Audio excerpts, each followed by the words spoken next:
I was born in Lansing, Michigan, lovely place, in 1927, and lived in Lansing until I was 17 years old.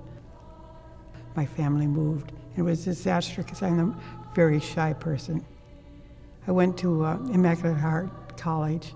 I joined a women's choir, and every time for the soundtrack they needed a women's chorus, our group would be called.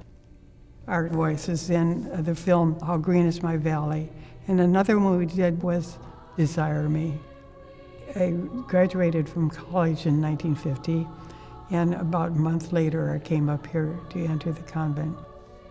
I first met Sister Suzanne in 1951.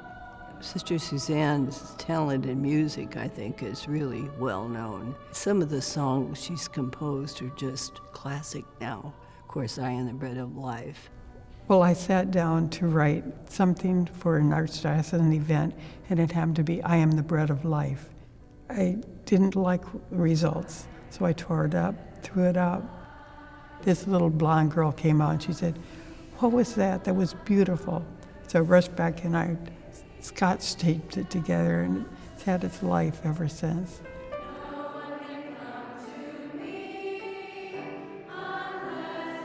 I Am the Bread of Life is very well known for a funeral song, and I like to think of it as something that gives consolation to the people who are mourning their dead.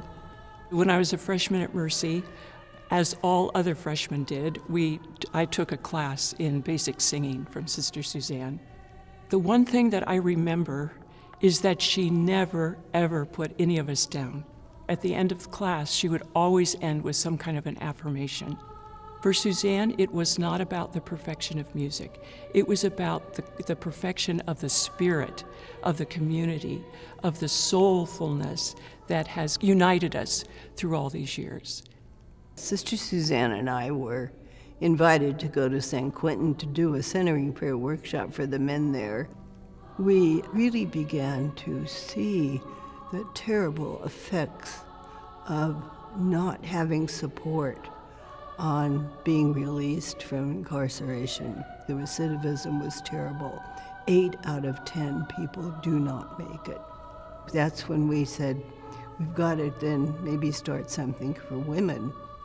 In 2002, Sister Suzanne and I started Catherine Center, named after Catherine McAuley. St. Vincent de Paul Society said that they could help us. It's a wonderful place. That's purpose was to help women who had been incarcerated get their lives back and really become giving members of society.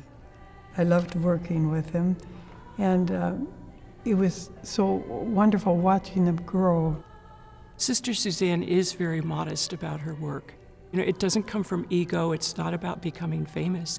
It just is a natural expression of her prayerfulness.